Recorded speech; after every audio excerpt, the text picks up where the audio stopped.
মুক্তিযোদ্ধা কোটার বিরোধী যে আন্দোলন হচ্ছে এটার সঙ্গে আমরা একমত, এবং এটা আমি আমার নিজের হিসাবে দেখেছি এটা আমাদের স্বাধীনতা যুদ্ধের যে উদ্দেশ্য ছিল, স্বাধীনতা মুক্তি সংগ্রামের যে উদ্দেশ্য ছিল তার সঙ্গে এটা সাংঘর্ষিক, এবং এটা আমাদের সংবিধানে যেভাবে আমাদের বর্ণনা আছে সেইখানে আমি মনে করি এটা সংবিধানের সঙ্গে সাংঘর্ষিক। সরকারি চাকরিতে কোটা ব্যবস্থা বাতিলের দাবিতে শিক্ষার্থীদের অবরোধ কর্মসূচি বাংলা ব্লকেডের কারণে গতকাল স্থবির হয়ে পড়ে রাজধানী।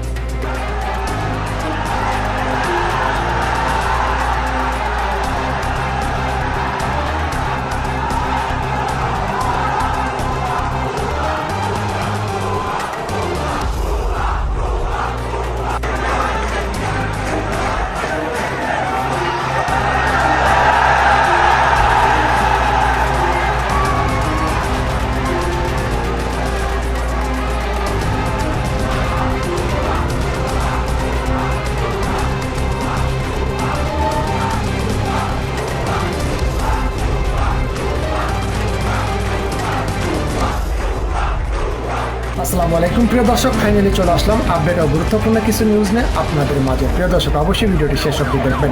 দর্শক, আপনাদের কাছে ছোট্ট একটি অনুরোধ, দেশ এবং দেশের বাইরে হলে কমেন্ট বক্সে লিখে জানিয়ে দেবেন, আর চ্যানেলে নতুন হলে সাবস্ক্রাইব করে পাশে থাকা বেল বাটনটি অবশ্যই অল করে দেবেন, কারণ পরবর্তী আপডেট নিউজ সবার আগে পাওয়ার জন্য প্রিয় দর্শক আর অবশ্যই একটি লাইক।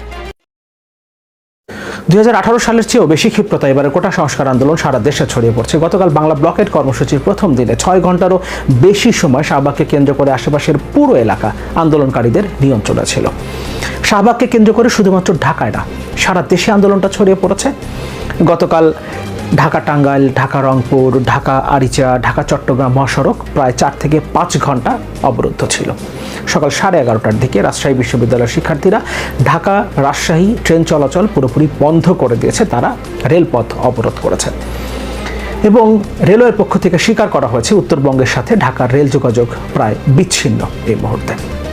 তার মানে আন্দোলনটা ব্যাপক ক্ষিপ্রতায় সারা দেশে ছড়িয়ে পড়ছে।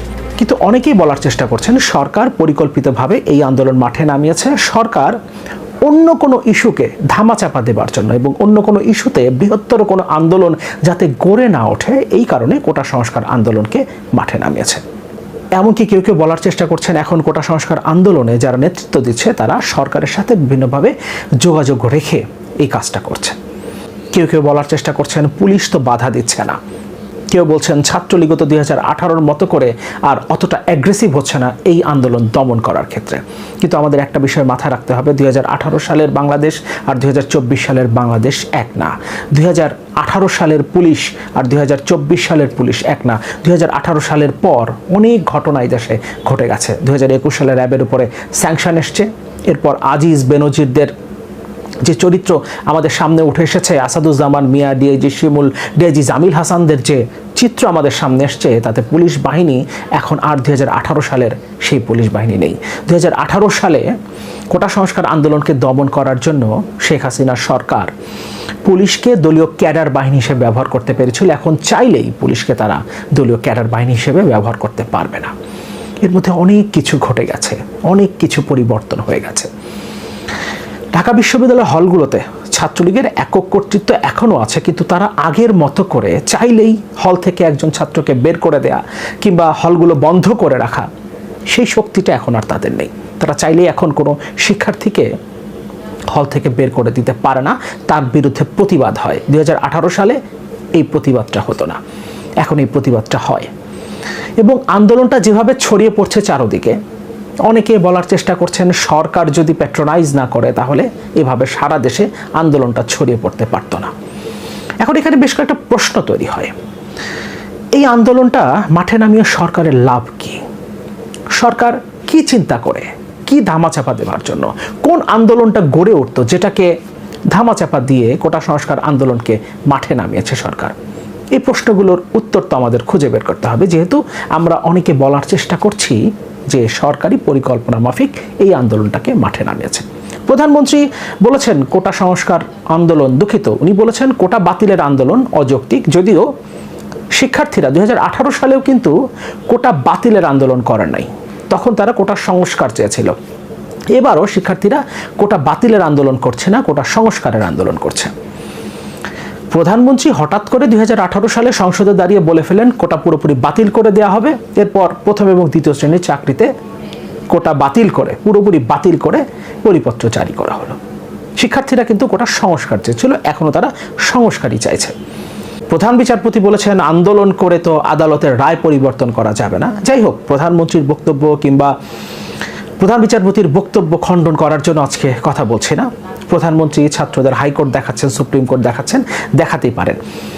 কিন্তু আজকের মূল আলোচনার বিষয় হচ্ছে এই আন্দোলনটা কি সরকারি মাঠে নামিয়েছে কিনা। হ্যাঁ, এই রায়টা যখন দেয়া হচ্ছে, অর্থাৎ কোটা পুনর্বহালের রায় যখন হাইকোর্ট দিল, তখন এটা সরকার অবহিত ছিল না, এটা আমরা কেউই মনে করি না। কারণ এখন আদালত আলাদা করে স্বাধীন কোনো সিদ্ধান্ত নেবে সেই অবস্থায় নাই। সবই এখন, সকল সাংবিধানিক প্রতিষ্ঠানই এখন সরকারের এক একটা এক্সটেনশন।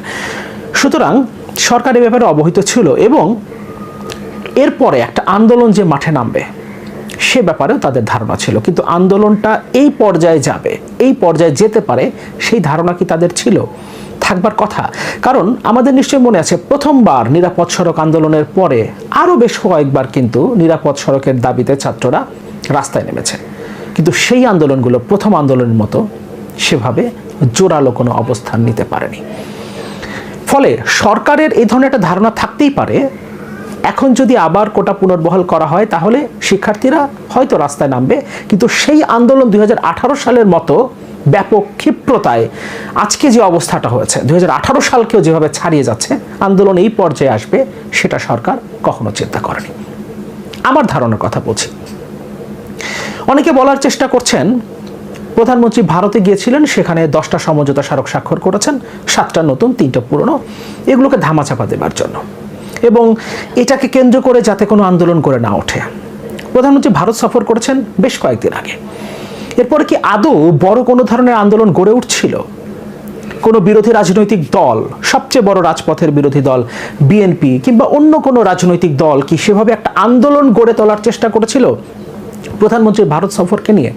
হ্যাঁ, সকলেই তার তার জায়গা থেকে প্রতিবাদ জানিয়েছে, প্রতিবাদ সবাই জানিয়েছে, কিন্তু একটা আন্দোলন গড়ে তোলার কোনো সম্ভাবনা কি ছিল যেটা ধামাচাপা দেবার জন্য প্রধানমন্ত্রী কিংবা সরকার পরিকল্পনা মাফিক এই আন্দোলনটাকে মাঠে নামিয়েছে? কিংবা অনেকে বলার চেষ্টা করছেন অন্য বিষয়গুলোকে ধামাচাপা দেবার জন্য শিক্ষার্থীদেরকে দিয়ে আন্দোলনে নামানো হয়েছে। অন্য বিষয়গুলোকে কি ধামাচাপা দেওয়া সম্ভব?